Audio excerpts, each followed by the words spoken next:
Welcome to Bad Bosses, Great Leaders, the podcast exploring what it takes to lead with purpose. Today, I'm joined by Aaron Trahan to chat all things performance coaching and mindset. And this is the perfect time of year to be chatting about performance and goal setting as we look ahead to 2025 and the inevitable resolution and goal setting cycle repeats itself. Aaron has nearly 20 years executive leadership experience and background that spans across corporate and startup environments. Aaron quickly scaled his leadership career, becoming a senior executive of a billion-dollar publicly traded company by the age of 30. His unique ability for growing people, elevating teams and organizations, and being a lifelong student of peak performance led him to developing a deep passion for coaching. Aaron's mission is to accelerate the paths of the most driven and talented leaders and entrepreneurs in the world to reach their full potential.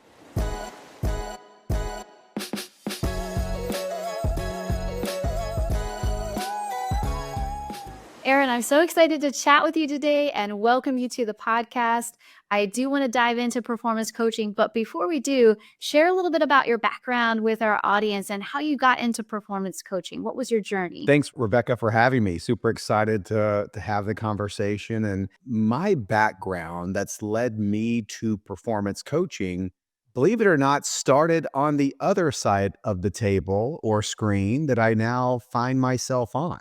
For the past, almost 20 years, I was spent as a executive operator, being a senior level executive for a wide ranging size and scale of companies, from the corporately publicly traded side to, being the first executive hire for a couple of early stage startups. And so I've got to experience from an executive level what both ends of the spectrum look like: the good, the bad, and the ugly. And I was put into a leadership role at an early age where I'm highly confident at the time. The leadership team says, let's just throw the kid in there. Let's see if he can keep it together until we can maybe find a more permanent replacement. But I was exposed to leadership early on in my career, almost kind of in a sink or swim type of environment. Luckily, I learned how to swim pretty quickly and scaled my way up to becoming a senior executive leader of a billion-dollar organization by the age of 30. And while that sounds like a highlight reel, I can assure you the reality that sits underneath it was, I think I've made every leadership mistake you possibly could have made during that time period. And I realized I needed some outside help.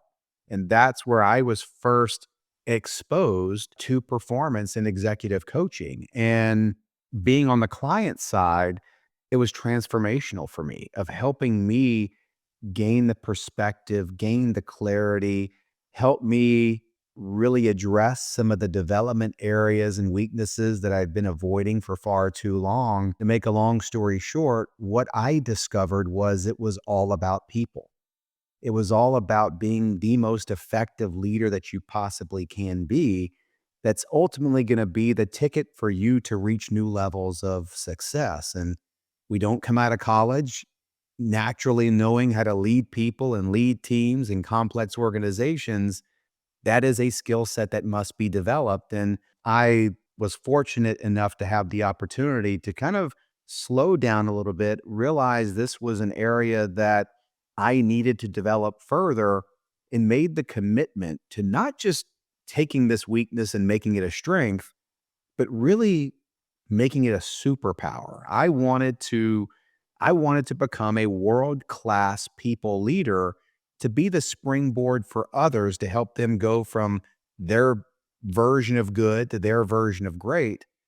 And if you fast forward another decade ahead, it became where I found all of my purpose, all of my fuel, where I had a passion for. And so the gravitational pull became a little bit too strong as of about 2.5 years ago, where I jumped in with both feet, launched my own firm. Now I do performance coaching on a full-time basis, and should have done it sooner, but now there's kind of no looking back. I'm kind of in operating on mission, I guess is the best way to put it.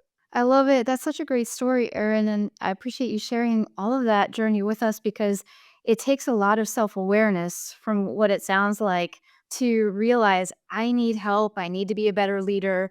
And then for you to go from that self-awareness to learning to growing and then recognizing that you have that passion to help other people level up their leadership is pretty cool and exciting. And I love that you call it a superpower as Mhm. well. You're almost bequeathing that superpower to other people.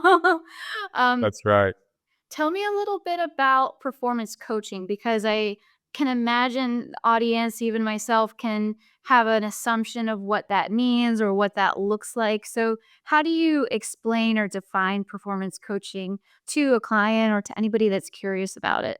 Yeah, I love that question, and it really goes back to giving credit where credit is due. And, really, mindset is kind of now pretty mainstream. I think when people talk about mindset, I think just about in every business circle, people are going to be aware of kind of the comparison of a fixed mindset to a growth mindset. And so the great Stanford psychologist Carol Dweck, who wrote the groundbreaking book Mindset, really brought the concept to the forefront and people understanding what are the differences. And, obviously we all know what, fixed mindset is going to be those that don't want change. They think things are kind of just I was either born with it or not. I either have it or I don't. Where a growth mindset is that underlying belief that with the proper amount of time, energy, and effort, anything can be developed. I can grow my capabilities. I can enhance my skill sets. I can build my intelligence. And with the right amount of grit and perseverance, I can overcome anything and develop and grow in any area that I choose to. And so I think we're all pretty familiar with that. I think it's kind of now mainstream due to the credit of Carol Dweck's book. But I started to notice something different in my career. And that is growth mindset is great. I think it's, having that internal focus and belief and perseverance that anything can be grown and developed is great. But I continued to see something lacking. I felt something missing. I was experiencing that missing. And it was a lot of people that identified with a growth mindset. They're going to say all the right things. They're probably believing all the right things. And if you go to their LinkedIn profiles, they're probably posting all the right things too. But I kept seeing these people never really fulfilling that growth belief, right? And so they weren't reaching their full potential. And when I look back at it, they were kind of stuck in their own version of a comfort zone, or they were kind of stuck in the comfort trap where they had just kind of accepted for the vast majority of their approach and what they were doing is kind of maintaining the status quo. And the one big ingredient that I missed that led me to kind of help form the creation of what I now refer to as the performance mindset is the bias for action. And that was the one thing that I continued to see missing with 70 to 80% of the people who identified with a growth mindset that actually weren't growing to their own expectations. And it came down to having that bias for action. So when we think about what separates a performance mindset from just a growth mindset, is the acknowledgement that thinking and believing is good, but thinking and believing alone won't take you very far. There has to be action behind those thoughts. There has to be a commitment to continuous improvement. A lot of people with a growth mindset have probably had some prior success, but one of the key differentiators with those with a performance mindset is they almost underemphasize what's happened in the past. They don't look in the rearview mirror. They are focused looking out the front windshield, continuing to ask themselves the question, what more am I capable of? How much more of an impact can I have? And they've been able to adopt almost an approach and a mindset that they are very comfortable being uncomfortable because they know that when they venture to the outer edges of their current capabilities, that's where all the greatest growth is going to be found. So they've got a bigger appetite for risk. They're okay with failing, even though they don't plan to fail, but they know there's massive learnings and experience on the other side of temporary failure and missteps. And so they're okay with being uncomfortable doing things and taking things beyond what is kind of their status quo. So That's really how I see the big differentiator between the performance mindset, having that strong bias for action to continue to push and continuously improve, versus just having the great thoughts and beliefs around a growth mindset. Aaron, that is so crystal clear. And I love how you outline that for us. And the point that you have to have that action and lean into the discomfort of what is also change, right? Because you're going through a change of self and maybe even a change of environment, certainly a change in potentially, you tell me if I'm correct here, but challenging your own assumptions about what you know and what you can do and what you can, the impact that you were talking about. So I love how you break that down for us. Sometimes people can feel a little confused or unsure of where to start. So if I want to develop myself further, if I have that growth mindset, but I just need to take action, how do I start? Where do I go first? Yeah, one of my mentors, Robin Sharma, who has wrote many, many great books and has had a huge impact on my life. It's so interesting you just said or asked that question because he just posted a video where he talked about the place to start is to start, right? And it really brings home this point that I think we're all looking for the sure thing. We all want to know that this action is going to be the right action. I need to wait for the clouds to part and the opportunity is just so crystal clear and so perfect. But the problem with that is that it's a myth. There is no perfect opportunity. No one's going to knock on your door and show up with a silver platter. And what sits on the platter is the perfect opportunity, a step by step blueprint on the right action to take. And so we can sit around and wait our entire lives for that perfect opportunity. The sad part about that is we're going to die still waiting, right? Because it's not there. And so what I like to say is more of an extended competence confidence loop. And where it starts is just with the acknowledgement that there is no perfect action. There is no, especially timing. There's no perfect time. I'm sure you've encountered, people talking about, well, it's a little too busy right now, next quarter, or we're here recording this on November 2nd. So a lot of people are already starting to bake in the excuse at the start of next year, a New Year's resolution. I'll wait till Monday. That's almost the worst thing you can do. And so I think it starts first with acknowledging from a mindset standpoint, there is no perfect action. Anything I do, whenever it is that I do it, there's going to be some degree of imperfectness to it. And I think what we have to do is embrace it. That's okay. There's always anything we do that's new, or when we're in a learning mode, or we're really trying to build capability or take on a challenge. It's never going to feel perfect. It's not going to feel easy. It's going to be messy. Embrace the imperfectness to it. So when we start to take that even small micro step towards an imperfect action, it's going to lead to some level, even if it's just 1% of greater competence in that area. So if you're trying to learn a new skill or take on a new challenge, even doing it or committing to it for 10 minutes or 1 hour a week, whatever it is, you're going to be more competent in that area than you were before you took that action. Even that 1% greater competence is going to lead to some degree of greater confidence, right? And so, with that, even an ounce of greater confidence that we have, that then starts the flywheel spinning. As we get even 1% of more confidence in that area, it makes it ever so slightly easier to take another step of imperfect action. And our job then just becomes how fast can we spin that flywheel?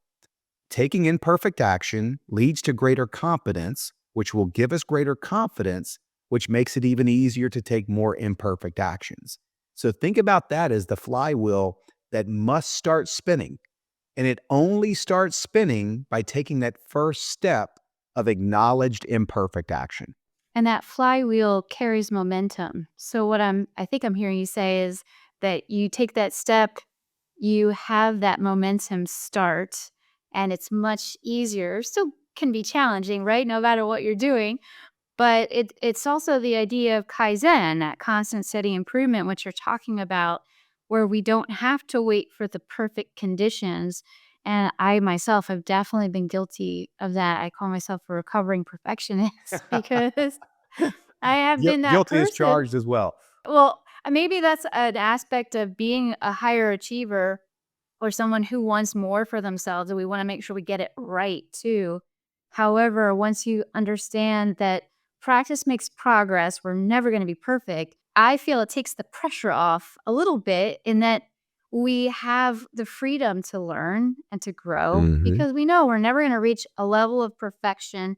We can, to your point, reach a greater level of competence, and that's really what we should be aiming for if I'm understanding you correctly. You nailed it, Rebecca. I think that's it. That's exactly it. Yeah, I think the biggest barrier is just starting to take some action, right? And the worry around it not being the perfect action, I would challenge a lot of your audience's kind of maybe thought process around that's actually a good thing. Because when we take a perfect action, let's just say for a moment that that exists, right? We take a perfect action, everything went 100% to plan, we nailed it, everything was perfect. What did we learn? Nothing. As a matter of fact, we were probably very comfortable. We were probably taking an action where we knew what the outcome was going to be. We've done it before. It was almost kind of like we could do it in our sleep. So, how did we grow? What did we learn?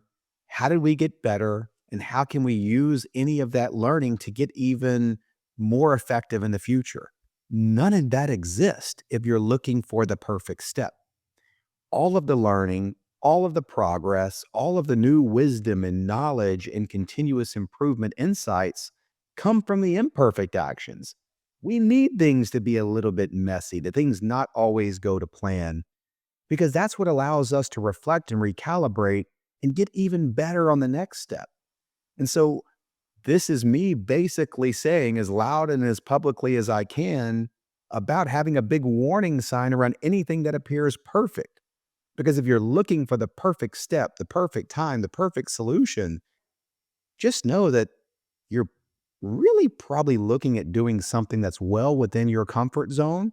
And there's going to be no learnings to be had on the other side of taking that action. So that's a great point, Aaron. Learning. And you mentioned earlier that you learned a lot of lessons over the years and that brought you to your a level of high achiever status because you'd been learning those lessons.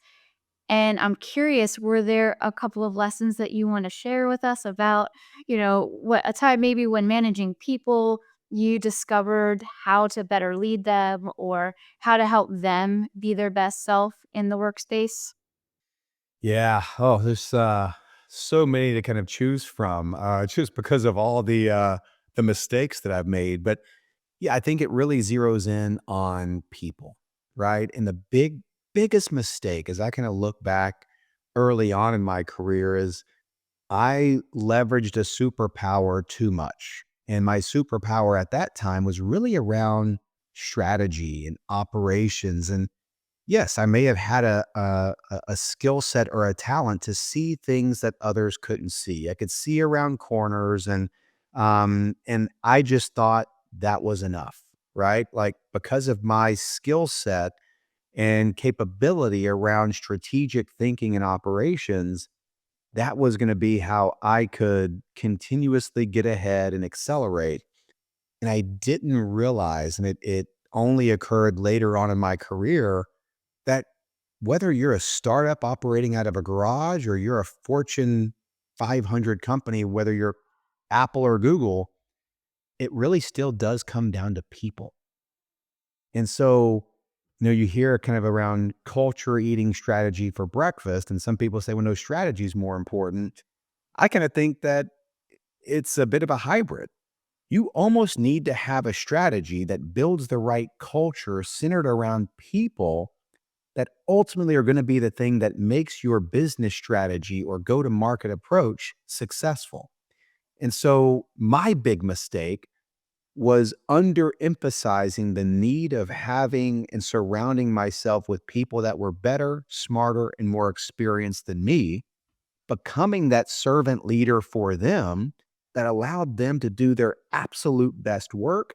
My job was to remove the headwinds, remove the obstacles, remove the challenges that were in their way, getting in the way of them being their best version. And that's one of the big pivots that I made later on in my career was how to do that extraordinarily well.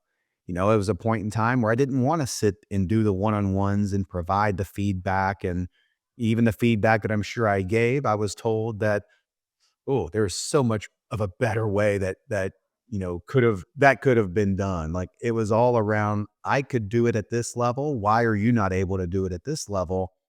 I wasn't approaching the feedback that I was giving with love. I wasn't letting them know that the reason I'm giving them this feedback, even if it does come across as a bit direct or harsh, is simply because that I know they're capable. My expectations for them may, in fact, actually exceed the expectations that they have for themselves. And I want to be that gravitational pull that's helping them achieve the things that even they thought they may not be able to achieve. And so whenever I was able to really dial that in, commit to myself from an understanding that it is all about people. I could have the greatest strategy in the world. I could develop the greatest PowerPoint presentation on the operational structure that was going to help support that strategy. But if I kept underemphasizing people, it was like building a house on a foundation that has a massive crack in it that's going to serve as a house of cards. I had to get the people part right for the operations to work the way that it needed to support and accelerate the strategy. And so, kind of a long winded answer there to you, but it all came back down to how I could be the best leader to serve other people and acknowledging that leadership is not about us. It's not about the leader. Leadership is about the people that you serve and lead. Once I started to get that right, everything started to change. I love that you emphasize that, Aaron, and not long-winded at all. Very important because as a young leader, I experienced that, and now coaching other leaders, helping them understand there's a transition. It's a mindset shift. It's also a transition in what you're responsible and accountable for because you go from being someone who's really skilled at doing the work to someone who now is managing people doing the work. And you might be involved, depending on what industry or business you're in, you might be involved in the work still, but it's at a different level, a different capacity, and helping others navigate that and understand. You mentioned servant leadership, which I strongly adhere to or love to develop first within teams because you can certainly adapt your leadership style. But if you start with that understanding of removing the roadblocks for others, then you know how you can adapt your leadership style depending on the moment, depending on the day. And it's about the people, as you mentioned and emphasize, and that's what it comes down to. But knowing how to help people can be quite a hurdle for a new manager or a new leader to overcome. So all of that context leads to my next question. How do you help someone who is just starting out in that role, in that capacity, understand the new role and how they can start to approach managing people as a servant leader or any type of leader? Yeah, yeah, I think it's first acknowledging that, look, it's a different playbook, right? And I think we've seen this, and I know this is gonna strike a chord with your audience, that especially in sales organizations, how many times have we seen a high-performing salesperson get elevated or promoted to run a sales organization, and it's just been a miserable dumpster fire of a disaster? Right? And a lot of and I don't put that blame on the individual. I oftentimes put that blame on the organization, thinking that a high performing, whether it's an independent contributor or high performing salesperson, we just elevate them to oversee the sales organization. And by default, we're going to see more of the same results from the people underneath them. It's a different skill set. It's a different playbook. It's a different way of showing up and approaching in a leadership role of helping elevate others versus just elevate your own performance that is required.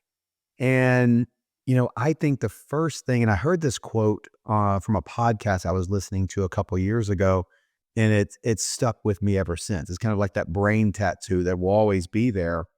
And it was one of the initial founding members uh, of a big tech company. I believe it was Instacart. And he was really talking about the importance of communication. And that really struck a chord with me in the sense that when you think about the key performance indicators of a leader, of someone who's responsible for leading a team, I'm not sure there's a more impactful KPI than their effectiveness and ability to communicate. And so a lot of the leaders that I work with, I really challenge them is how would you rate yourself in being able to deliver a message, communicate, have the team understand priorities, where to focus, how to execute? Because I think that's the single biggest thing. And I wish, quite frankly, it was someone like me that could have sat down my younger self and had this exact same conversation when I was a young leader, because communication is everything. And what this leader from Instacart said that all leaders at any level have to acknowledge that the most important thing for them, the thing that they need to be thinking about at the start of each day, where they're focused on, is making sure that their teams know what the most important thing is. So I'll repeat that. The most important thing for a leader is ensuring that their most important job is understanding their teams know what the most important thing is. I think when you can solve for that, it's almost kind of like that 80-20 principle. That almost kind of takes care of 80% of the issues that leaders face. When you get that wrong, everything, and I mean everything, becomes more difficult. And so I just want to kind of stress that point, especially for younger leaders. Communication is key. And just when you think that you're saying the same thing over and over and you're tired of saying it, just know that that's probably at the start of the time at which it's really starting to sink in for your team. So a big mistake is leaders getting up, whether it's a annual sales kickoff or a quarterly town hall meeting, just because you get up and say something one time, don't make the mistake of thinking that that's just going to, be set in stone forever. There is far less risk in over communicating than there is in under communicating. But as a leader, never discount the fact that one of your most important KPIs is effective communication. Well, first of all, I love brain tattoo. I'm gonna I'm gonna use that. That's great. I never heard that before. I love that you talk about communication as a KPI because oftentimes we wonder, well, how do I measure my progress as a leader? And I also truly believe communication is everything. It's the key. And repetition is so important because people have to know what is a priority. To your point, they have to have that understanding and they need to hear it multiple times. I'm in marketing, so I know that an audience needs to hear things multiple times. And that's because it all comes down to your point that it's people, right?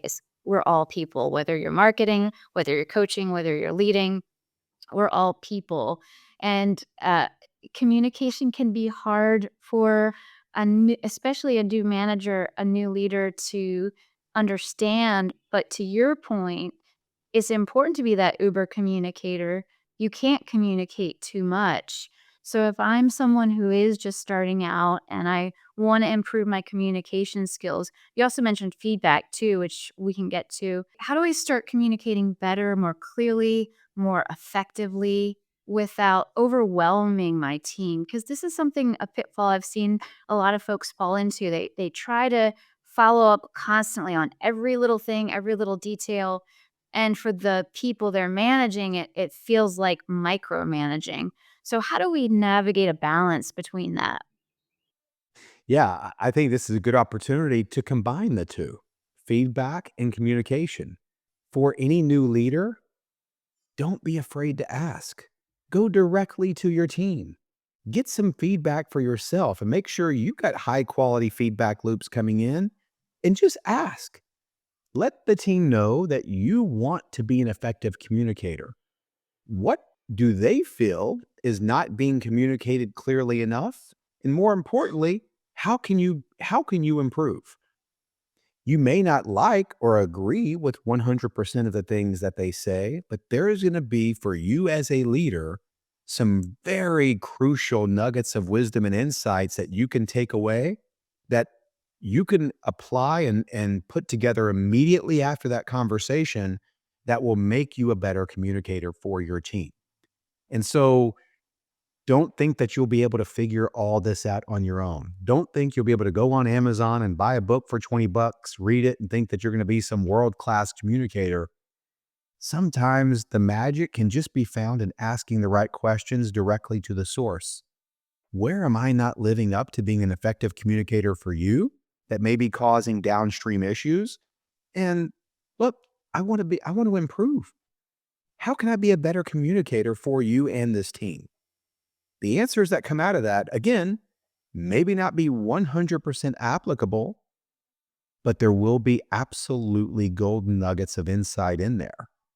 And it kind of reminds me of a question that I love to ask when I start working with a new organization. I like to really take the CEO aside and say, look, as a business, there's really three things that when a business does these three things really well, they become great.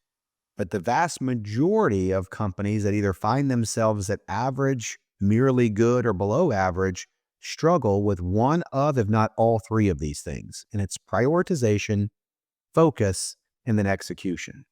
So the question I ask CEOs, and it would be a good question for your audience to think about, is it doesn't have to be a CEO, it could be just a new leader with a new team or a division head, whatever it may be. But I like to challenge them with a thought of, what if I showed up to your staff meeting or team meeting or leadership meeting by surprise next week?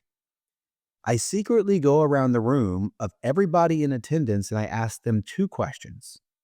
Question number one, what are the top two or three priorities for this business or this team? And question number two, why are these the priorities for this organization or team right now? I'll then ask the leader, what would happen? And throughout the past several years of asking this question, my analysis has come back that almost 9 times out of 10, I get a pause from the leader and then they admit to me, you're probably going to get a lot of different answers from those in the room. That is the big lesson here for any new leader around the topic of communication. If your teams don't know what the top priorities are, then it becomes almost an impossibility to have the focus of the team harnessed in the right areas. So if priorities are unclear, focus is fragmented, the one output that I can guarantee that you're going to see from that is poor execution. But it all starts with communication. And kind of back to that brain tattoo, right? If you can ensure that the team knows what the most important priorities are, that then leads to stronger focus in the right areas, which then drives execution.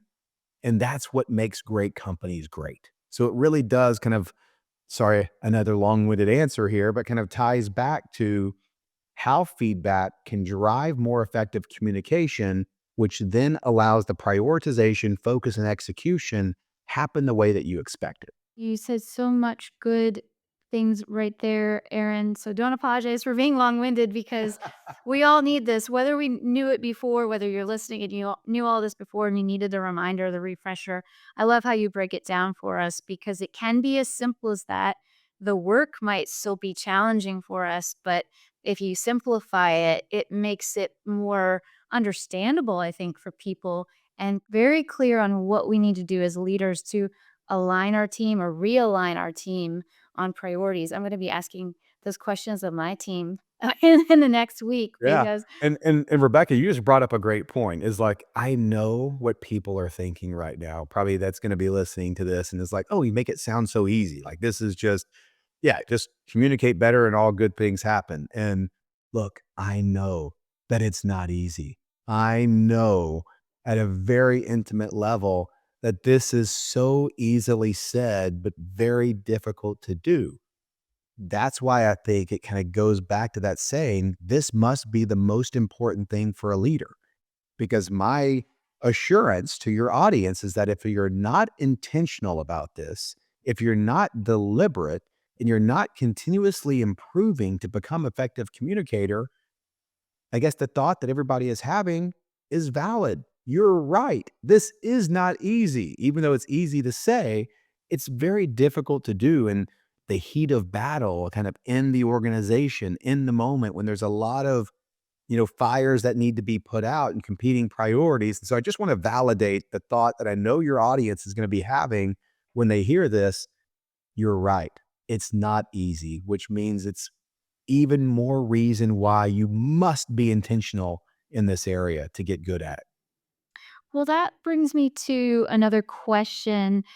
You know, you mentioned getting comfortable in maybe your specialty or your role that prevents us from growing.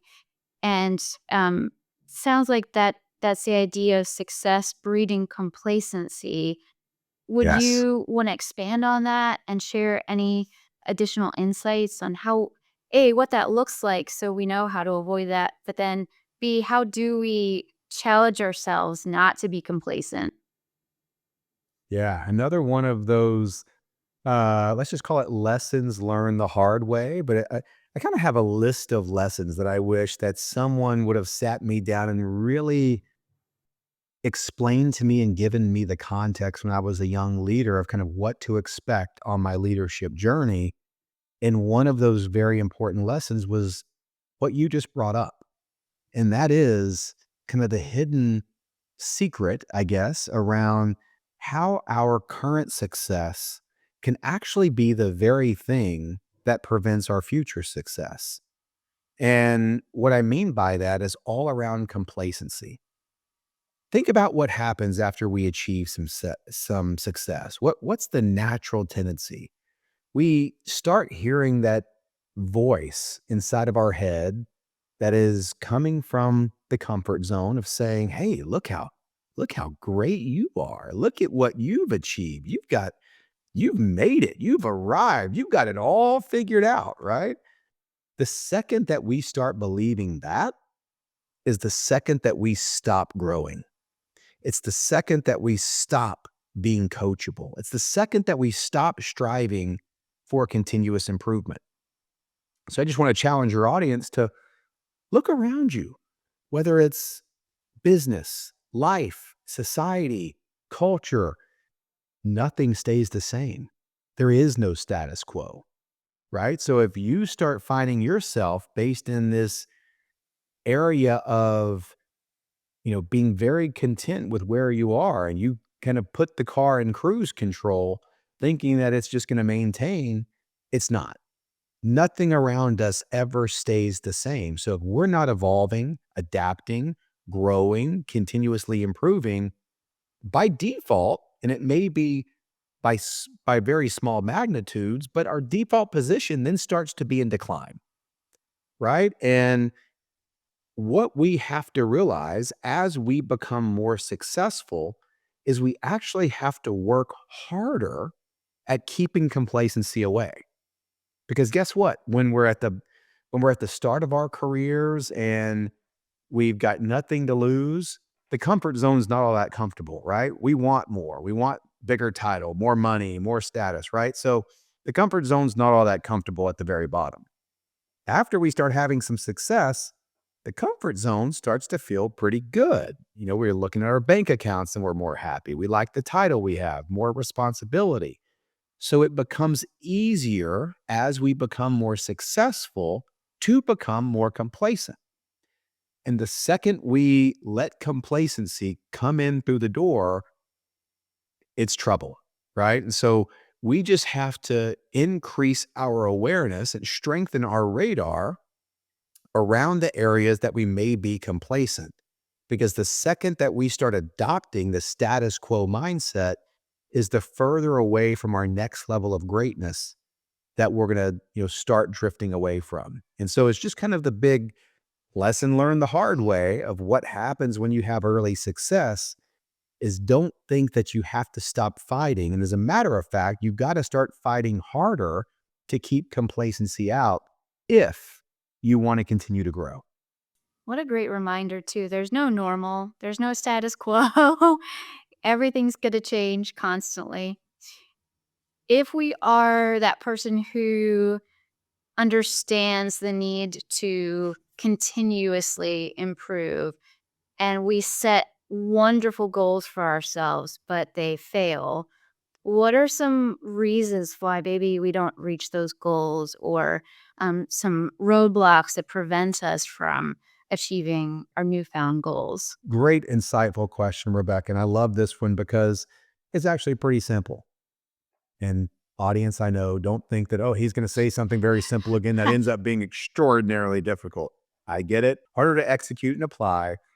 But what I love about the simplicity of what I'm about to share is it's pretty easy to grasp, right? And when you look at goal failure, either at an individual level or at an organizational or team level, I would say greater than 90% of the causes of failure can fall into just two buckets. And this is very timely because we're coming up on the time of year where everybody is setting new goals and we're getting ready for the new year resolutions. And this is actually the time of year where we actually are at the peak of excitement about our forward looking goals, both on an individual and at an organizational level. But if we just double click on the New Year's resolutions for a second, I think it's important to really examine what the studies say. And the studies are kind of wild here, where when you think about our own personal development goals, you know, more than 64% of people don't even make it out of the month of January feeling that they're still on track to achieve their goal. If we go to the end of the year, it's a number that hovers around a mid-single digit percentage of people that feel confident that they've made the progress they wanted to see towards their goal for the year, which then means what? New Year's resolutions have roughly a 95% failure rate. Why is that? What are the two reasons that most drive that exceptionally large failure rate that if it happened in any type of, business or team environment, that's a lot of companies going bankrupt, right? So what are they? Number one is that it comes down to how we track and measure progress. There was an interesting study done by the High Performance Institute that really wanted to dissect what drives or prevents progress from achieving goals. And here's what they found. They broke up to, I believe, 19,000 people into different cohorts. And the cohort that had a clearly stated goal, but didn't have any tracking systems in place to measure and monitor progress, performed no better than the cohort that didn't have a goal at all. What does that mean? That means the goal that we set for ourselves is actually the lower priority. The more important priority is the system that we have in place to give us as close to real-time feedback and progress reporting on how we're tracking to our goal. And so to put this in a real example, when you hear someone talk about a New Year's resolution of, I want to lose 50 pounds, which is a very common one, what they should actually be thinking is, where do I want to be after week one? Where do I want to be after month one? What's the buy-win date? And how do we retrace that and reverse engineer of where we need to be? What does progress look like? That becomes the focus around how we track where we want to be. What are the shorter term milestones that lead up to that 50-pound loss number, right? And so that's bucket number one, is people not having the proper tracking and measuring systems in place. Number two is when we put too much focus and emphasis on the longer term vision, but lose the alignment of our shorter term priorities. And this most especially shows up in business and in life where, look, the firefighting that has to be done, we get sucked up in the tornado at the beginning of the day and spit out at the end. We find ourselves being very reactionary and we're not proactive enough. And so it really comes down to examining what are your priorities for this week and is there strong alignment between the long term vision? Or are you getting sidetracked by the crisis of the day or the crisis kind of in your life that's taking you away from the things that must be done this week to keep you on track? And so, is your short term priorities aligned with your long term vision? And can that prevent any type of mission or goal drift? Which just means that you're starting to chase easy opportunities or distractions that take you away from really what you've set out to do. So, by understanding these being the two buckets that basically kill more than 90% of goals, it now allows you to better put the right strategies in place that minimize the risk of these two areas showing up on your journey towards achieving a goal. Aaron, I hope everybody takes note of this for January 2025 and beyond, because that's a great mini masterclass on how do we set our goals and manage them. I love that you talk about measuring, and you've mentioned measurement before already.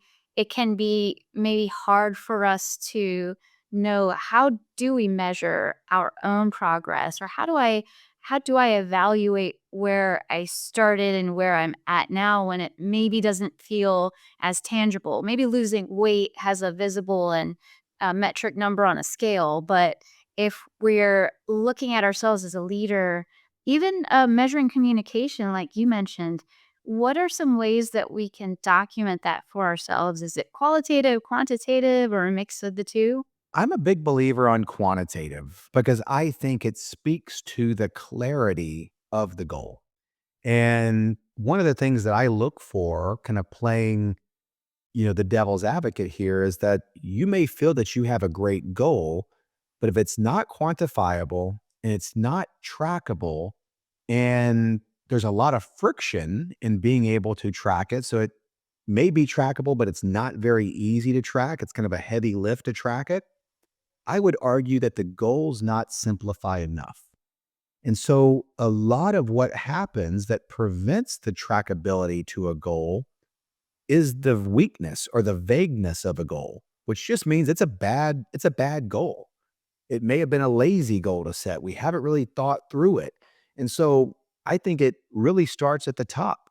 Put in the work to really break down the goal to its simplest form that's going to allow you to track it with ease, that's highly quantifiable.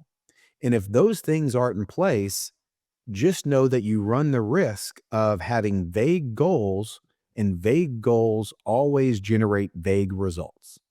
And so, if it can't be easily tracked and it can't be quantifiable, I would keep going back to the drawing board and simplifying it to a point where those elements are in place. Because if they're not, the more friction you have on the tracking, the weaker compliance you're going to have on the tracking. The weaker compliance you have on the tracking, the lower the probability is towards goal achievement. And so I think it really starts at the top. If you want to have the right system in place, continue to craft the goal and chip away at it to get it to its cleanest, most simplest form that then allows you to have the easeability to quantifiably and easily track it. Mm, that's such great insight and so helpful. And it makes me think, sometimes when we do have that clarity of our goal, we're still met with challenges throughout. Maybe it's the year, maybe it's the quarter. And it's so important for a leader to develop that resilience. And Mhm. that can maybe be too vague in some ways too, but how do you develop a strength, a mental strength, an emotional support system to build in that resilience for yourself as a leader when you are faced with challenges and you are working towards a very clear goal that might be a stretch and a little bit hard Mhm. to reach? Yeah, I think this is where And look, I'm a big fan of frameworks and tools. I'm a system thinker. And I think if you don't have a system in place to help be a forcing mechanism for these things, you're leaving a lot up to chance and randomness. And life tends to win, right? When too much is based on chance and randomness. And so I'll share a very valuable tool that I have every single one of my clients go through. And this is something that I want to give to your audience that can be an immediate action item they walk away with and apply that will put a big dent into any form of resistance or, distraction that kind of gets in the way. And this is something that I call my 111 weekly reflection protocol. Because I think to simply answer your question is we got to create the space to reflect. We got to know what's going well, what's not, what are the drivers and causes, what have I learned, and what am I going to do differently going forward? To make this simple, I challenge my clients to implement this process into the end of their weeks. And we simply ask ourselves and document the answers to three important questions. What went really well this week that helped make progress towards my goal? And why did it go well? It's not enough to just understand the highlight reel and the surface level stuff. Go below the surface. What did you do? Was it an effort? Was it a preparation thing? What were the catalysts that led progress to go well that either met or exceeded your expectations? Then we want to flip the other side of the coin. What didn't go as well as you had hoped or had expected? And now, with hindsight, what could we have done differently that would have generated a better outcome? Be deliberate. Make sure we're documenting the why. What precisely would you have done differently now using 2020 hindsight that would have changed the outcome on the progress or whatever it was that didn't go as well for you during the week? Now we've got some key learnings right there. What we're doing to drive the progress we want to see. What could we have done differently to generate a better outcome in the areas that we didn't achieve what we wanted to achieve? That leads us to the third one. Based on those two things, what is one action you can take in the very next week ahead that would increase performance in a given area? So, running through this 111 protocol, you're creating your own blueprint on how to continuously improve. And if you have the discipline to stay committed to this week after week after week, you're generating new learnings, you're generating new action steps. And I've never not seen this work to help someone make the up and to the right progress that they're looking for. I recommend really carving out, even if it's just 10 minutes of some space at the end of the week. Could be a Friday, could be over the weekend. Make sure you document these things because this becomes your blueprint. No one, after hearing this, should ever have an excuse of not knowing what to do to continuously improve. Sometimes we just got to give ourselves the space to sit back, reflect, ask the right questions, and really use our genuine, honest responses to those questions that opens up the path to generating better results moving forward. So if you commit to doing that, I can almost guarantee you, you're going to start seeing the progress that you're wanting to see.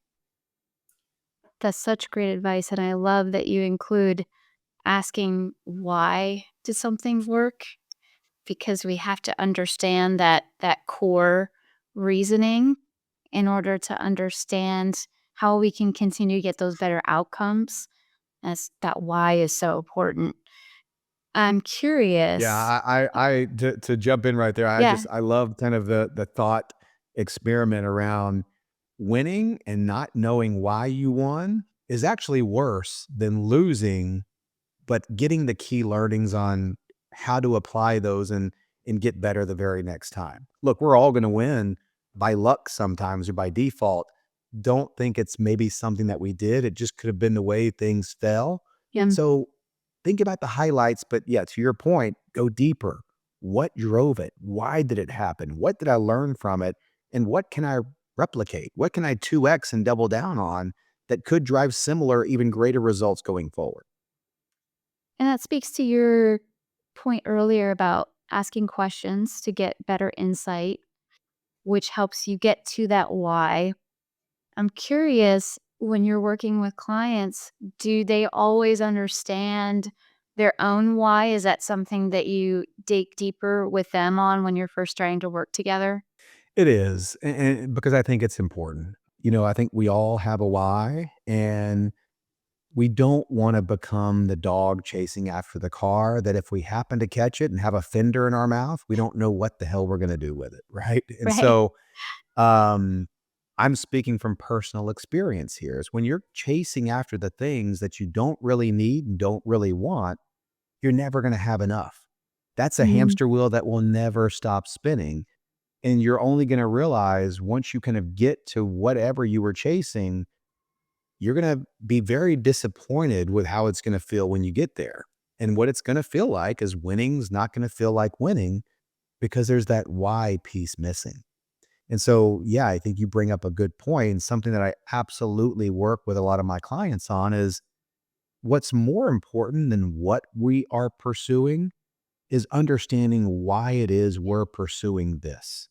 And I'm just a firm believer that when you have a strong enough why behind anything, either on a personal level or on a business level, you're always going to figure out how, right? Yeah. When you don't have a strong enough why and you encounter resistance, creating that creating that resiliency and perseverance to keep going and finding out how to overcome the challenges becomes infinitely more difficult. Do you think that's one of the gaps, if not the biggest gap, in leadership development or any kind of business growth and performance? I think so. I mean, I've yet to see anyone or any organization be able to deliver sustainable levels of high performance without a above average clarity level on why it is they're chasing after what they're chasing after.